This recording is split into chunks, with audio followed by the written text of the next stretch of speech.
하나님 아버지 감사합니다. 오늘도 예배할 수 있는 은혜 주신 것에 감사하오며 전염병 속에서도 건강 지키게 하여 주신 은혜에 감사하오며 우리 교회가 결단코 감염자가 생기지 않게 하시고 우리는 어디서 누구를 만나야 또 만나지 말아야 할까를 알 수가 없습니다. 아버지께서 우리에게 인지하게 하시고 가지 말아야 할 곳에는 가지 말게 하시고 가야 할 곳에는 가게 하시고 성령의 인도하심을 받으며 살아갈 수 있도록 도와주시옵소서. 아멘. 예배를 온전히 아버지 앞에 드리옵고 다시 오실 예수님의 이름으로 기도하옵나이다. 아멘.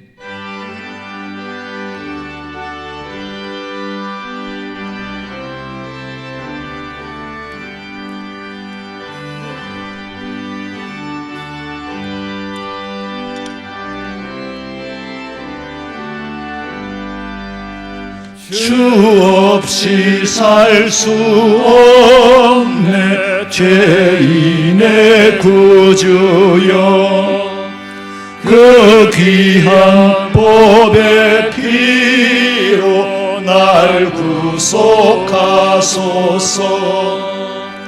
구주의 사랑으로 흘리신 보혈이 내 소망 나의 위로 내 영광 됩니다. 주 없이 살 수 없네 나 혼자 못 서리 힘없고 부족하며 지혜도 없도다.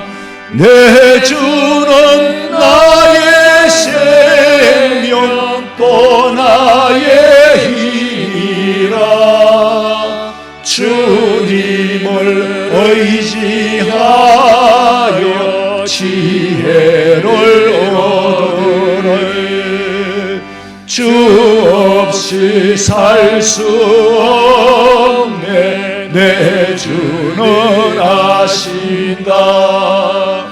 내 영의 깊은 간구 마음의 소원을 주밖에 나의 마음 네 알아주리요 내 마음 위로하사 평온케 하소서. 주 없이 살 수 없네 세월이 흐르고 이 깊은 고독 속에 내 생명 끝나도 사나운 풍랑일 때 날 지켜주시니 내 곁에 계신 주님 늘 힘이 됩니다.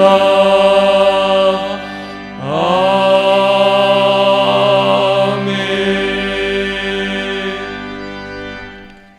사랑과 은혜가 풍성하신 하나님 아버지, 오늘도 각자의 자리에서 아버지 앞에 감사와 존귀와 은혜로 예배드리게 하심에 참으로 감사를 드립니다.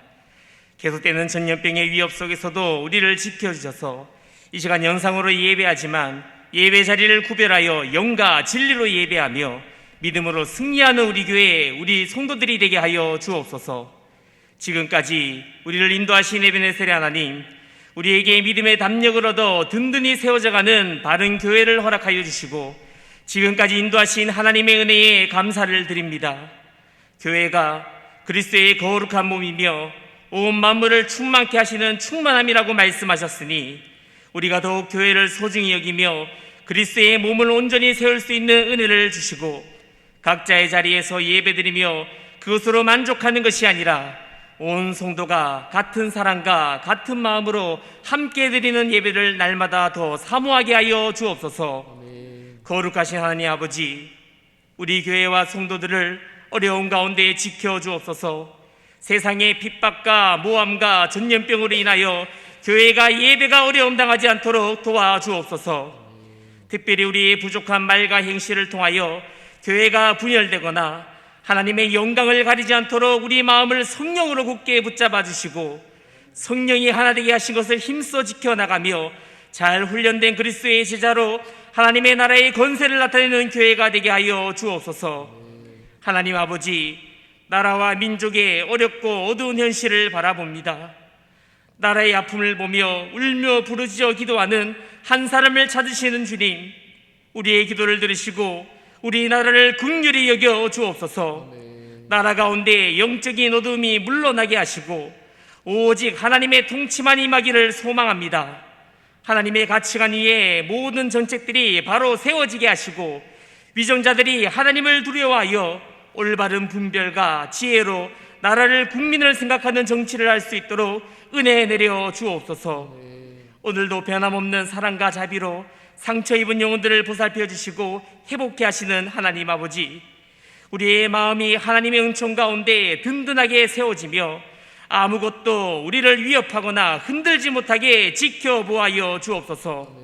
비록 이 땅에서 고통과 질병으로 괴로움을 당할지라도 다시 일어서는 힘을 허락하여 주셔서 하나님을 사랑하기 때문에 당하는 시련과 아픔을 감사와 인내할 수 있는 용기를 허락하여 주심으로 주 안에서 마음과 뜻과 모든 것을 구할 수 있도록 우리의 기도를 들어주시고 인도하여 주옵소서.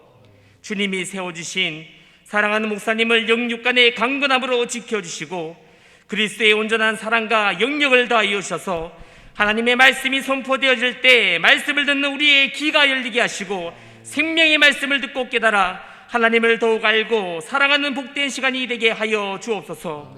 오늘 말씀 전하는 강도사님에게 은혜와 영력을 주셔서 하나님의 생명의 말씀을 선포할 수 있도록 주님 함께하여 주시옵소서.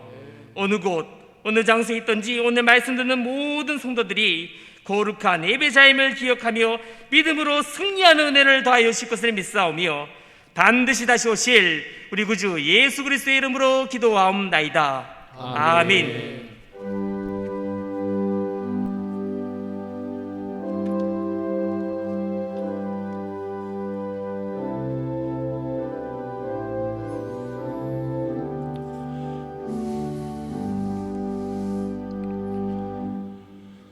하나님의 말씀은 요한복음 3장 16절에서 18절 말씀까지 요한복음 3장 16절에서 18절의 말씀까지 다 같이 한 목소리로 읽겠습니다. 하나님이 세상을 이처럼 사랑하사 독생자를 주셨으니 이는 그를 믿는 자마다 멸망치 않고 영생을 얻게 하려 하심이라. 하나님이 그 아들을 세상에 보내신 것은 세상을 심판하려 하심이 아니요 그로 말미암아 세상이 구원을 받게 하려 하심이라. 그를 믿는 자는 심판을 받지 아니하는 것이요 믿지 아니하는 자는 하나님의 독생자의 이름을 믿지 아니하므로 벌써 심판을 받은 것이니라. 아멘. 김재근 강도사님 나오셔서 말씀 전가하실 때에 큰 은혜 받으시기 바랍니다.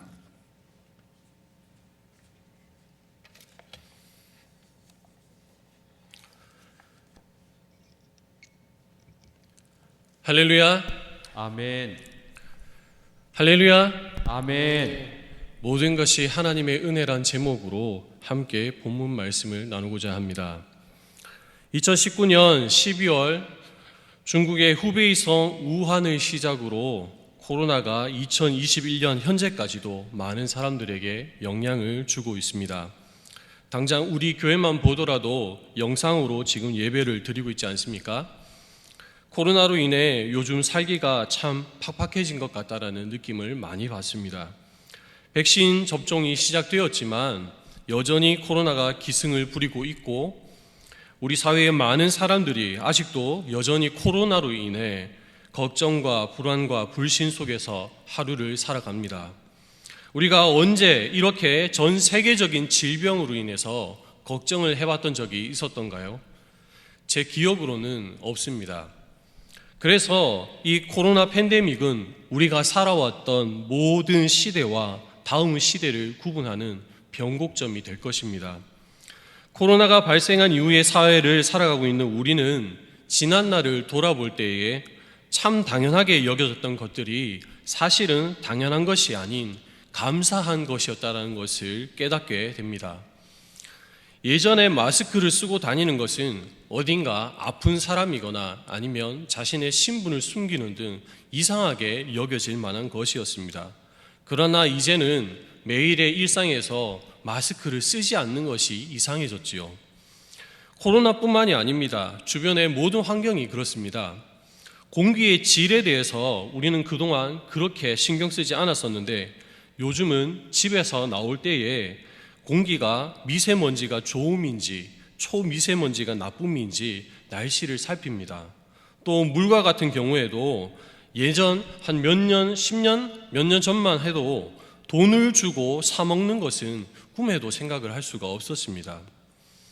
우리 교회 역시 그렇습니다. 제가 신대원을 입학할 당시에도 이 영상 예배를 드리는 것이 합당한가에 대한 이슈가 있었지요. 그런데 지금 우리는 이렇게 영상 예배를 드리고 있습니다. 이처럼 가치의 변화를 이야기하자면 수많은 것들이 있을 것입니다. 그러나 우리는 어리석게도 당연하게 여겨졌던 것들이 당연한 것이 아니었음을 잃고 나서야 깨닫게 됩니다. 후회라는 것은 아무리 빨리 해도 늦은데 말이지요. 5월은 흔히 가정의 달이라고 합니다. 우리에게 주어진 것들을 돌아보면서 불평, 불만을 하기보다 감사함으로 각 가정마다 하나님의 풍성한 은혜가 넘치시기를 예수님의 이름으로 축복합니다. 아멘. 함께 읽은 요한복음 3장 16절의 말씀은 너무나도 유명한 말씀입니다. 모두가 잘 알고 있지요. 어렸을 때부터 주일학교를 다녔던 사람이라면 누구나 한 번쯤은 암송해봤을 바로 그 말씀입니다. 또한 멜로디는 다르지만 너무나도 많이도 불러봤었던 찬양의 가사이기도 합니다. 그래서 익숙하고 이것이 당연한 사실로 우리는 믿음 안에서 받아들이고 있습니다. 변함없는 진리인 것이 확실한 것이지요. 그러나 오늘은 그 뒤에 오는 17절과 18절의 성경 구절에 대해서 좀 더 우선하여 살펴보기를 원합니다. 한때 우리 대한민국 조국 교회는 성장의 시기가 있었습니다. 아주 폭발적인 성장이었지요. 복음에 대한 열정이 남달랐습니다. 제가 어렸을 때를 떠올려 보면 교회들은 지금과 다르게 대부분 저녁 예배를 드렸어요. 금요일에는 말 그대로 철야를 하였고 부흥 집회나 간증 집회도 많이 했었습니다. 기도하러 기도원에 가시는 분들도 많았지요. 저도 중학교, 고등학교 시절 목사님을 따라서 산에 기도하러 갔던 것이 기억이 납니다. 또한 전도에 대한 열정도 많았습니다. 전도를 효율적으로 하기 위해서 고구마 전도법, 진돗개 전도법, 무슨 전도법, 다양한 전도 방법들이 연구되어서 또 전도 프로그램이나 전도 세미나들이 우후죽순처럼 봇물 터지듯이 여기저기서 생겨났습니다. 전도와 교회 성장에 관련된 책들도 기독 서점을 점령하였지요. 그런데 이 가운데 복음이 잘 전해지기 위해서는 교회의 문턱을 낮춰야 한다라는 목소리도 있었습니다. 이게 무슨 말이냐면 우리 모두는 죄인이며 죄와 사망의 권세에 매여 영원한 형벌을 받는 지옥에 가야 되는데 하나님께서 우리를 사랑하셔서 또 불쌍히 여기셔서 그 아들을 죽이심으로 십자가 앞에 나와 회개하고 자복하며 예수 그리스도의 보혈로 죄 씻음과 사함을 받으면 또 예수를 그리스도와 나의 구주와 메시아로 영접하면 구원함을 받아 천국에 간다. 그렇지 못한 사람들은 지옥에 가서 불과 유황과 끓는 가마에서 영원한 형벌을 받는 끝없는 고통을 당한다. 이러한 메시지가 불신자들에게는 거부감을 주고 불편하게 느껴진다라는 것이었습니다. 제가 요즘은 지하철이나 버스를 잘 안 타고 다녀서 잘은 모르겠는데 저의 학생 시절에는 지하철이나 시내 한복판에서 예수천당 불신지옥을 외치는 분들이 종종 있었습니다.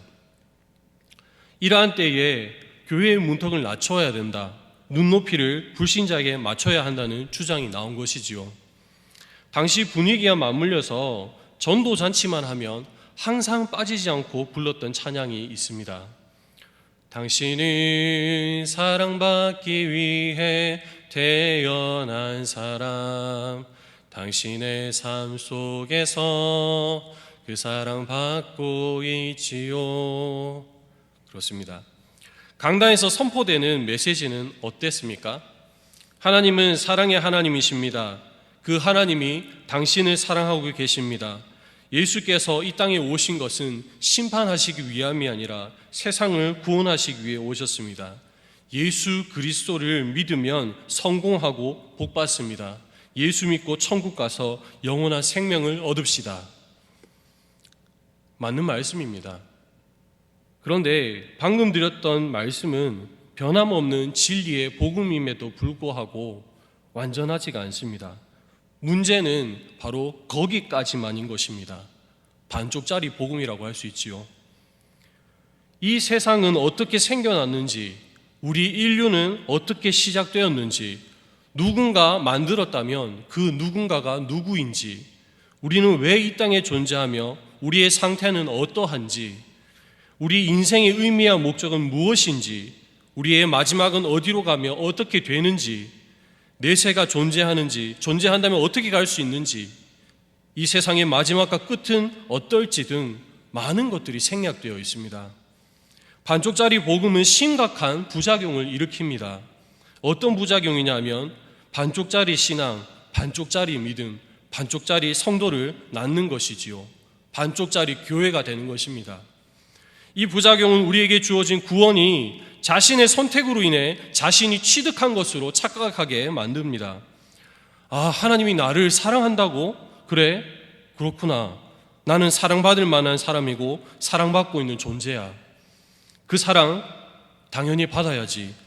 하나님 믿으면 심판받지 않고 천국 간다는데 천국이 있는지 지옥이 있는지 나는 잘 모르겠어. 하지만 성공하고 복 받는다는 거 까짓 거 믿어봐야 본전인데 어때? 믿어보자. 교회에 나가보자. 이렇게 전도되어서 교회에서 어영부영 1년, 2년, 3년 시간이 흐르면 또 교회의 일에 봉사하고 헌금 좀 많이 내다 보면 집사되고 권사되고 장로가 된다고 생각해 봅시다. 끔찍하지 않습니까?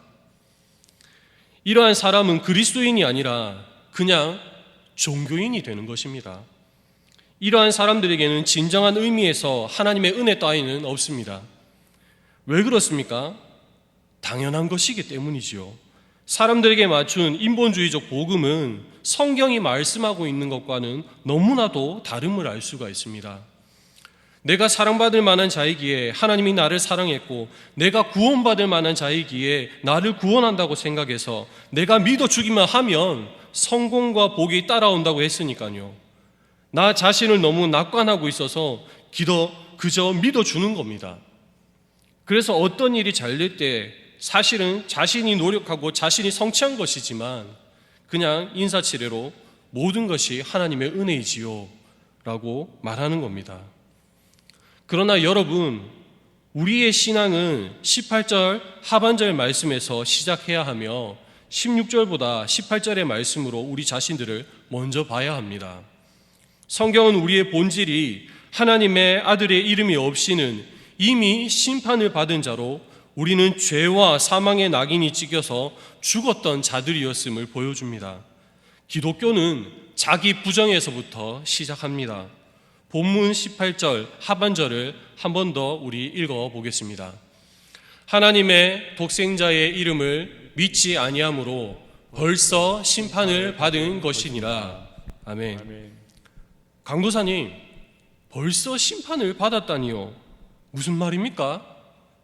우리는 이미 심판을 받은 자였습니다. 우리는 이미 죽은 자였습니다. 다르게 말해서 우리는 처음부터 지옥 갈 자들이었다는 것입니다. 왜 그렇습니까? 로마서 5장 12절 말씀입니다. 그러므로 한 사람으로 말미암아 죄가 세상에 들어오고 죄로 말미암아 사망이 들어왔나니 이와 같이 모든 사람이 죄를 지었으므로 사망이 모든 사람에게 이르렀느니라. 첫사람 아담이 지은 죄는 아담 이후로 오는 모든 세대의 전가가 되었습니다. 성경은 죄의 삭시 사망이라고 로마서 6장 23절에서 말씀하십니다. 죽는다는 것은 죄의 결과이며 하나님과의 영원한 단절을 뜻하는 것이지요. 여호와 하나님께서는 거룩한 분이시기 때문에 죄와 함께 하실 수 없는 분이십니다. 우리는 마치 하나님과 원수된 자로서 그분 앞에 설 수 없는 자들인 것입니다. 하나님의 진노는 인간이, 사람이 감당할 수 없는 것입니다. 그러나 하나님은 자비로우시며 인애하시고 사랑이 많으신 분으로 우리에게 나타내 보이셨습니다. 하나님의 이러한 양면성을 출애굽기 34장 7절은 이렇게 말씀하십니다. 함께 읽어보도록 하겠습니다. 인자를 천대까지 베풀며 악과 과실과 죄를 용서하리라. 그러나 벌을 면제하지는 아니하고 아버지의 악행을 자손 3, 4대까지 보응하리라. 아멘. 하나님의 인자하심이 얼마나 큰지 본문에서는 천대까지 은혜를 베푸시는 분이라고 성경은 말씀하고 있습니다. 대체적으로 한 세대를 40세로 잡으면 천대니까 단순히 계산하면 4만 년이 되는데, 성경에서 말씀하시는 이 천대는 4만 년을 말하는 것이 아닙니다. 이것은 하나님의 인자하심이 영원하다라는 것을 상징하지요. 또한 잘못된 성경관이 하나 있습니다. 하나님에 대한 오해입니다. 그것은 이 본문을 통해서 생긴 것인데, 그것은 죄가 3, 4대까지 이어지고 보응하리라는 이 본문을 흔히 가계에 흐르는 저주가 있다라고 말하는 신앙인들이 있습니다. 그런데 이것은 성경적으로 옳지가 않지요. 구약에서 좋은 예가 있는데, 민수기 16장에 보면 고라가 모세에게 반역을 일으켰습니다. 고라는 모세에게 반역하여서 그에게 속한 모든 권속들이 죽임을 당하였습니다. 그런데 민수기 26장 11절에 보면 고라는 죽었지만 그의 아들들은 죽임을 당하지 않았더라고 기록하고 있습니다. 만약 오늘 우리가 읽은 이 출애굽기 34장의 말씀을 빌어서 보면 3, 4대까지 보응을 받았다면 다 죽었어야 하는 것이 마땅하지요. 성경의 내용에 오류가 있는 것입니까? 모순이 있는 것입니까? 성경의 말씀이 충돌이 있는 것인가요? 아닙니다. 이때 당시 족장사회는 텐트에서 3대, 4대가 많은 가족이 함께 살았었습니다. 즉 누군가 죄를 지으면 공범이 될 확률이 높았던 것이지요. 고라에 속한 여러 사람들이 함께 작당 모의를 했을 것입니다. 그러나 다행스럽게도 고라의 아들들은 이것이 하나님 앞에서 옳지 않다는 것을 알았습니다. 그래서 자기의 아버지의 일에 관여를 하지 않았겠지요. 그래서 하나님은 이들에게 벌하지 않고 구원의 은혜를 베푸신 것입니다. 에스겔서 18장에서는 신포도주 속담을 기록하고 있는데, 아버지가 신포도주를 먹었으므로 그의 아들이 이가 시다라는 속담을 그 당시의 사람들을 많이 썼습니다. 그런데 하나님께서는 이 속담을 너희가 못 쓰게 하겠다라고 말씀하십니다. 에스겔 18장의 내용은 악한 아버지와 의로운 아들을 말씀하시면서 범죄하는 그 영혼을 죽을지라도 아들은 아버지의 죄악을 담당하지 아니할 것이며 아버지는 아들의 죄악을 담당하지 아니하리니 의인의 공의도 자기에게 돌아가고 악인의 악도 자기에게 돌아간다고 각자의 행한 대로 심판하실 것을 말씀하고 있습니다. 예수님께서도 마태복음 16장에서 죽음과 부활을 말씀하시면서 재림의 때에 각자의 행위대로 심판받을 것을 말씀하셨습니다. 이처럼 하나님은 자비로우시면서 악과 죄악에 대해서는 엄격하게 보호하는 분이십니다. 이런 하나님께서 우리를 사랑하셔서 그 아들을 대속의 제물로 보내주시고 멸망당할 자들을 구원하신 것이지요. 이것이 진정한 은혜입니다. 우리는 당연하게 하나님께 사랑을 받을 만한 자들이 아니었습니다. 이것이 바로 아담 이후에 우리 모두의 시작점입니다. 이것에서 출발을 할 때에 진정한 하나님의 은혜를 우리는 삶 가운데서 맛볼 수가 있습니다. 그런데 성경은 또 이렇게 말씀하십니다. 모두가 이런 구원을 받을 수 있는 것이 아니라고요. 오직 믿음으로 구원을 받을 수 있는데 이 믿음이라는 것이 모두에게 주어지는 것이 아니라는 것입니다. 데살로니가후서 3장 2절 말씀입니다. 또한 우리를 무리하고 악한 사람들에게서 건지옵소서 하라. 믿음은 모든 사람의 것이 아님이라. 그렇다면 믿음은 어떻게 생기는 것입니까? 데살로니가후서 2장 13절 말씀입니다. 다 같이 한번 읽어보겠습니다. 주의 사랑하는 형제들아, 우리가 항상 너희를 위하여 마땅히 하나님께 감사할 것은 하나님이 처음부터 너희를 택하사 성령의 거룩하게 하심과 진리를 믿음으로 구원을 얻게 하려 하심이니. 아멘. 창세 전부터 전적으로 하나님의 선택하심 속에서 믿음이 주어졌습니다. 성령의 거룩하신 역사 속에서 중생하고 거듭난 사람만이 길이요 진리요 생명이신 예수님을 믿을 수 있는 것입니다. 강도사님, 너무한 거 아닙니까? 우리의 그런 옳음이나 의나 또는 우리의 행동이나 선택은요, 그럼 나머지 예수님을 안 믿는 사람들은요 다 지옥 가도 된다는 말입니까? 우리의 노력, 우리의 의지, 우리의 공로, 그 어떤 것도 이렇게 허락하신 믿음을 얻을 수 없습니다. 오직 은혜, 오직 하나님의 주권이어야 합니다. 믿으십니까? 하나님은 우리를 창조하신 분이십니다. 토기장이가 그릇을 만들 때에 그릇들이 나는 왜 질그릇이고 나는 왜 나무 그릇입니까? 나도 은그릇 되고 싶고 나도 금그릇이 되고 싶어요. 나도 그렇게 해주세요. 토기장이에게 그렇게 말할 수 없는 것이죠. 믿음 역시 하나님이 주시는 것이기 때문에 우리가 그렇게 따져 물을 수 있는 것은 아닙니다. 그렇다면 믿음의 보상은 무엇인가요? 믿음은 바라는 것들의 실상이요 보지 못하는 것들의 증거라고 했는데 이 믿음은 뭘 말하는 겁니까? 베드로전서 1장 9절은 믿음의 결국이 곧 영혼의 구원이다라고 말씀합니다. 그리고 이 구원 역시 오직 하나님의 은혜로 선물로서 우리에게 주어집니다. 에베소서 2장 8절 말씀입니다. 너희가 그 은혜로 인하여 믿음으로 말미암아 구원을 얻었나니 이것이 너희에게서 난 것이 아니요 하나님의 선물이라. 아멘. 모든 것이 하나님의 은혜가 아닌 것이 없습니다. 말씀의 결론을 맺겠습니다. 우리가 가지고 있는 모든 것은 하나님께서 허락하신 것입니다. 특별히 믿는 자들에게 주신 구원은 하나님께서 특별하게 은혜를 베푸신 선물입니다. 우리는 끊임없이 자기를 부정해야 합니다. 언제까지요? 하나님 나라에 이르기까지, 예수 그리스도의 장성한 분량에 이르기까지입니다. 지지난주부터 이번 주에 이르기까지 저에게 한 찬양곡이 저의 입술과 마음에서 떠나지 않았습니다. 은혜라는 찬양인데요, 우리 같이 부르면서 말씀을 마칠까 합니다.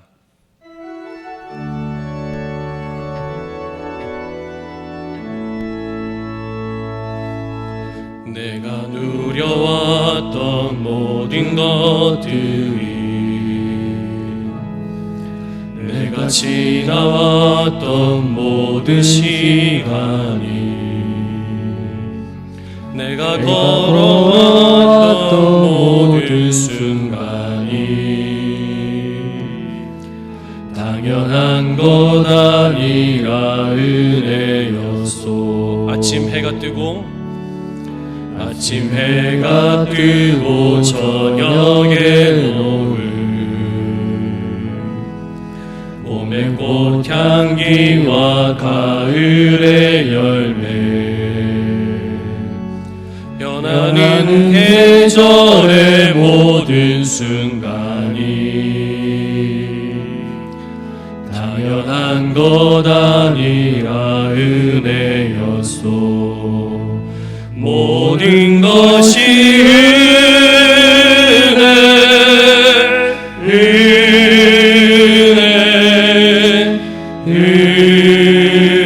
은혜 한없는 은혜 내 삶에 당연한 건 하나도 없었던 것이 모든 것이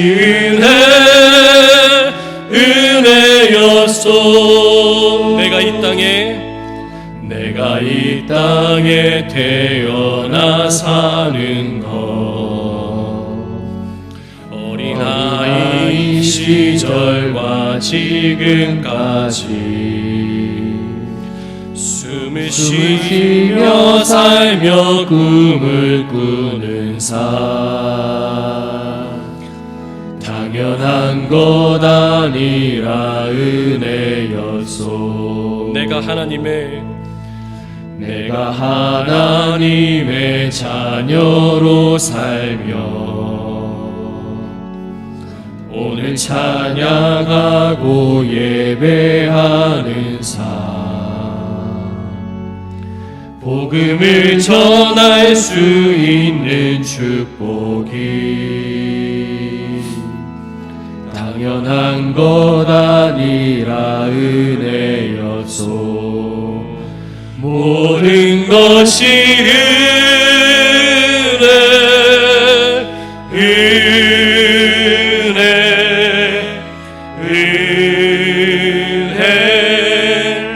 한없는 은혜 내 삶에 당연한 건 하나도 없었던 것이 모든 것이 모든 것이 은혜입니다. 모든 것이 은혜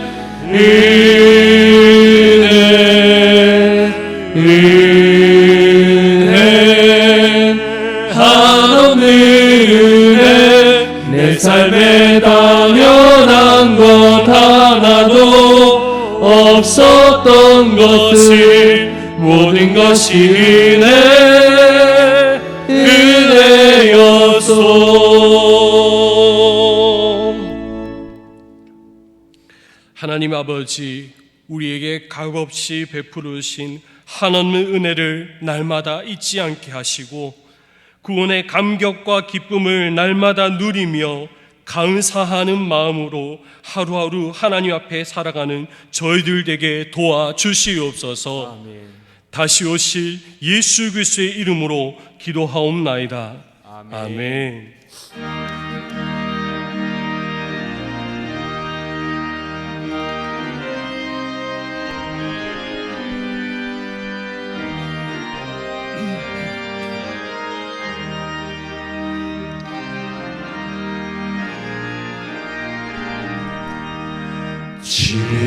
지금까지 지내온 것 주의 크신 은혜라 한이 없는 주의 사랑 어찌로 말하랴 자나깨나 주의 손이 항상 살펴주시고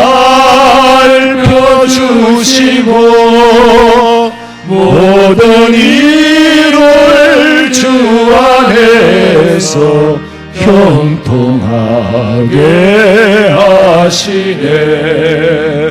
몸도 맘도 연약하나 새 힘 받아 살았네. 물붓듯이 부어지는 주의 은혜 족하다. 사랑 없는 거리에나 험한 산길 헤맬 때 주의 손을 굳게 잡고 찬송하며 가리라. 주님 다시 배올 날이 날로 날로 다가와 무거운 짐 주께 맡겨 벗을 날도 멀잖네. 나를 위해 예비하신 고향집에 돌아가 아버지의 품 안에서 영원토록 살리라. 지금은 우리 주 예수 그리스도의 은혜와 하나님 우리 아버지의 그 놀라우신 사랑과 성령의 위로하심과 교통하심이 하나님 앞에 예배하는 우리 모든 성도들의 머리 위에, 가정과 직장과 사업장과 자녀들의 앞길 위에 지금으로부터 영원토록 함께 있을지어다. 아멘. 아버지 믿습니다. 지키시고 보호하여 주시옵소서. 아버지